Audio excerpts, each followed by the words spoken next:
Born into royalty and destiny, Alexander the Great's name echoes through time as one of history's most brilliant military geniuses and visionaries.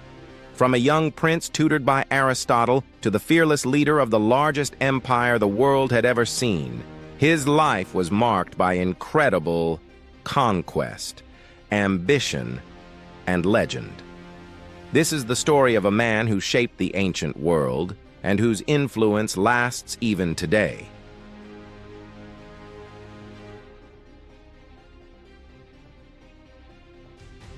The boy from Pella. In 356 BCE, in the ancient city of Pella, Macedonia, a boy named Alexander was born to King Philip II and Queen Olympias. From an early age, Alexander was groomed for greatness.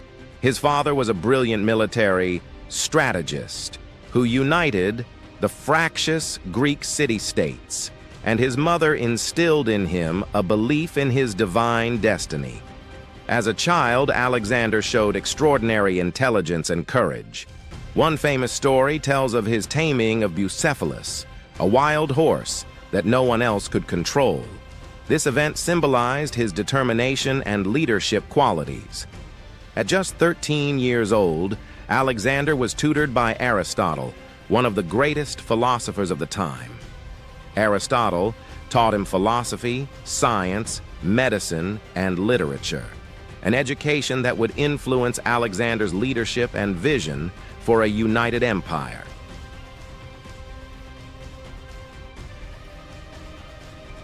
Ascending the throne. At the age of 20, Alexander inherited a powerful but volatile kingdom after the assassination of his father, King Philip II. Macedonia was a military powerhouse, but Greek city-states still resented Macedonian dominance. Determined to continue his father's work, Alexander quickly demonstrated his military genius by crushing rebellions and uniting Greece under his rule. His bold ambition was clear: to conquer the Persian Empire, the dominant power of the age. To secure his power, Alexander crushed a series of revolts, including the Theban uprising, which he ruthlessly destroyed as a warning to others.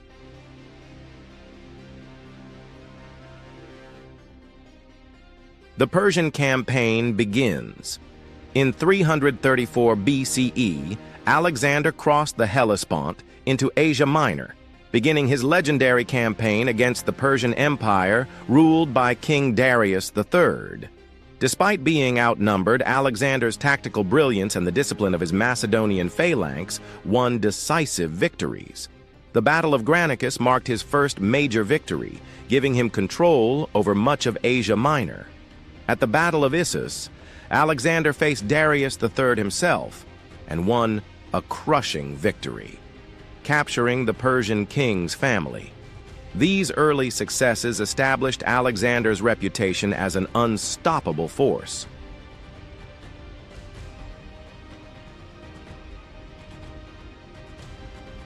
Siege of Tyre and conquest of Egypt. One of Alexander's most famous military feats was the Siege of Tyre in 332 BCE. The city was heavily fortified on an island, and after months of struggle, Alexander built a causeway to reach the walls, demonstrating his engineering genius. After capturing Tyre, Alexander moved south to Egypt, where he was welcomed as a liberator. He founded the city of Alexandria, which would become a major center of culture and learning for centuries. In Egypt, he was declared a son of the god Amun, further cementing his status as a divine ruler.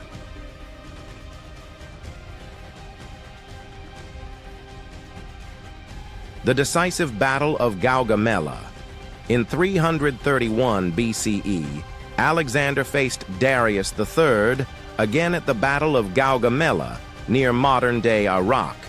Despite being vastly outnumbered, Alexander's superior tactics and leadership led to a decisive victory that effectively ended Persian resistance. Darius fled the battlefield but was later assassinated by one of his own satraps, leaving Alexander as the undisputed ruler of Persia. Alexander then marched into Babylon, Susa, and Persepolis, the Persian capitals, symbolically burning the royal palace at Persepolis as a statement of conquest.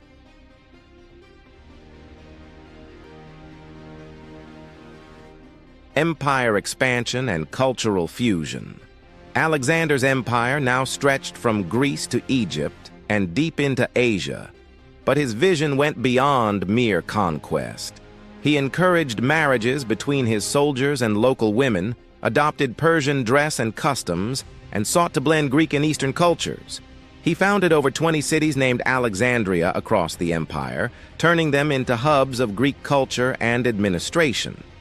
This cultural fusion sparked the Hellenistic Age, where art, science, and philosophy flourished and influenced civilizations for centuries.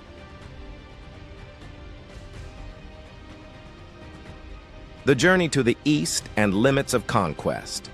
Pushing further east, Alexander's army marched through the harsh deserts and mountains of Central Asia. His troops faced exhaustion, dwindling supplies, and resistance from tribes in modern-day Afghanistan and Pakistan. At the Hephaestus River, his soldiers refused to go further, weary of endless campaigning. Alexander reluctantly turned back, marking the eastern limit of his conquests. His return journey was equally challenging, with battles, uprisings, and harsh terrain, testing his leadership.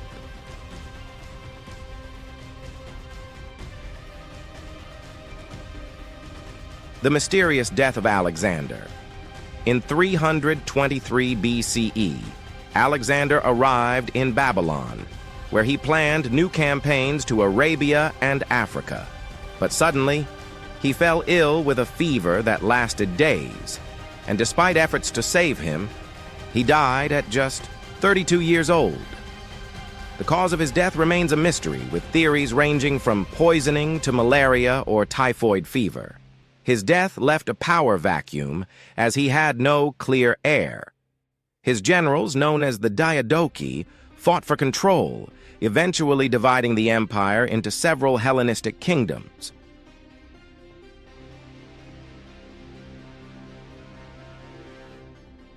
The lasting legacy. Alexander the Great's impact on history is immense.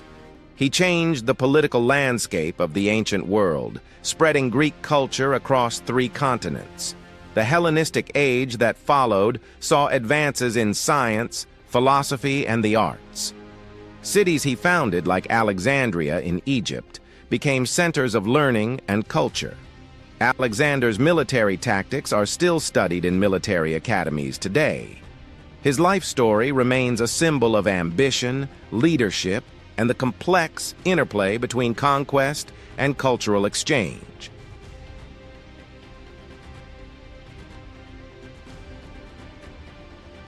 Closing thoughts. Alexander was a man of contradictions. A brilliant strategist and scholar, a conqueror and visionary. His short but extraordinary life reshaped the ancient world and left a legacy that endures to this day. His story reminds us that one individual's ambition and vision can forever alter the course of history.